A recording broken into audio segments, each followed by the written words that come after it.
পৃথিবীতে একমাত্র রাষ্ট্র ভারত, যার সঙ্গে কোনো প্রতিবেশীর সম্পর্ক ভালো নেই। জনগণের চোখে না দেখে আওয়ামী লীগের চোখে বাংলাদেশকে দেখেছিল ভারত।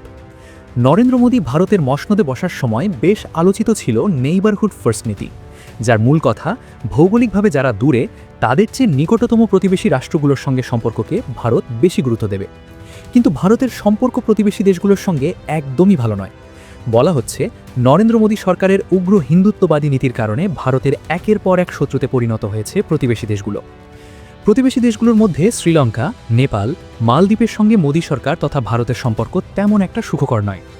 এরই মধ্যে বাংলাদেশে ৫ আগস্ট ছাত্র জনতার অভ্যুত্থানে শেখ হাসিনার পতন ও ভারতের আশ্রয়দান সব মিলিয়ে সাম্প্রতিক সময়ের চরম বৈরী সম্পর্ক যাচ্ছে বাংলাদেশের সঙ্গে। তবে এ নিয়ে ঘরে বাইরে ব্যাপক সমালোচনার মুখে পড়েছে মোদী সরকার। সচেতন ভারতীয়দের মধ্যে এ নিয়ে ব্যাপক ক্ষোভ দেখা দিয়েছে। জনগণের চোখে না দেখে আওয়ামী লীগের চোখে বাংলাদেশকে দেখেছিল ভারত। বাংলাদেশের একটি জাতীয় দৈনিক জানায়, পর্যবেক্ষকরা বলছেন পৃথিবীতে একমাত্র রাষ্ট্র ভারত, যার সঙ্গে কোনো প্রতিবেশীর সম্পর্ক ভালো নেই। প্রতিবেশী দেশের নগ্ন হস্তক্ষেপ, অসম্মান ইত্যাদির কারণে একে একে সকল প্রতিবেশীকে খেপিয়ে তুলেছে দেশটি। ফলে সবাই মুখ ফিরিয়ে নিয়েছে ভারত থেকে। বিশ্বায়নের যুগে দিল্লিকে পাশ কাটিয়ে যুক্ত হয়েছে নতুন বলয়। দিন শেষে এতে ক্ষতি হচ্ছে ভারতেরই। মোদীর নেতৃত্বে ভারত সরকার শুধু বাংলাদেশেই নয়, বেশিরভাগ প্রতিবেশী দেশের ক্ষেত্রে এমন অবস্থানে রয়েছে, আর এর কারণে অনেক সময় দুর্ভাগ্যজনক পরিণতি ডেকে এনেছে বলে মনে করছেন সমালোচকরা। পাশাপাশি নরেন্দ্র মোদীর দল বিজেপির উগ্র হিন্দুত্ববাদী আচরণ ও হিন্দু রাষ্ট্র কায়েমের এজেন্ডা ভারতকে বন্ধুহীন করার ক্ষেত্রে বড় ভূমিকা রেখেছে বলেও মন্তব্য সমালোচকদের।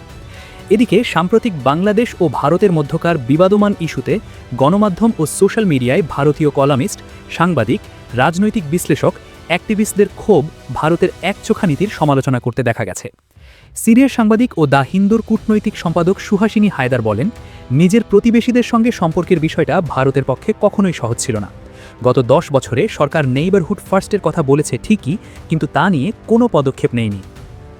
সম্প্রতি কলকাতা টিভির এক প্রতিবেদনে বলা হয়, বাংলাদেশ সৃষ্টি হওয়ার পরে বাংলাদেশের সঙ্গে ভারতের সম্পর্ক ছিল সামাজিক, আত্মিক ও সাংস্কৃতিক। পাকিস্তান আর চীন বাদ দিলে তাদের সব প্রতিবেশী দেশের সঙ্গে ভালো সম্পর্ক ছিল। প্রতিটা প্রতিবেশী দেশের সঙ্গে এই মুহূর্তে সম্পর্ক খুবই খারাপ বলেও বলা হয় প্রতিবেদনে। সম্প্রতি ভারত কেমন প্রতিবেশী শীর্ষক ঠিকানায় খালেদ মহিউদ্দিন অনুষ্ঠানে ভারতীয় লেখক ও সাংবাদিক অর্জকুমার ভাদুরী বলেন, তাদেরকে অবশ্যই বাংলাদেশ, নেপাল, ভুটান, শ্রীলঙ্কার সার্বভৌমত্বকে সম্মান করতে হবে। আওয়ামী লীগের লেন্সে বাংলাদেশকে দেখা তাদের জন্য যে সুবিধাজনক হবে না, এটা নিঃসন্দেহে বলা যায়।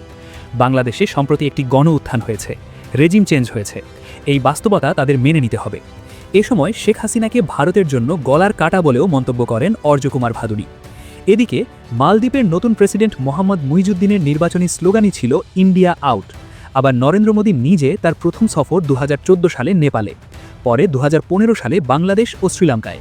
কিন্তু তখনকার মোদীকে দেওয়া উষ্ণ অভ্যর্থনা ও বন্ধুত্বপূর্ণ সম্পর্ক টিকিয়ে রাখতে পারেনি ভারত।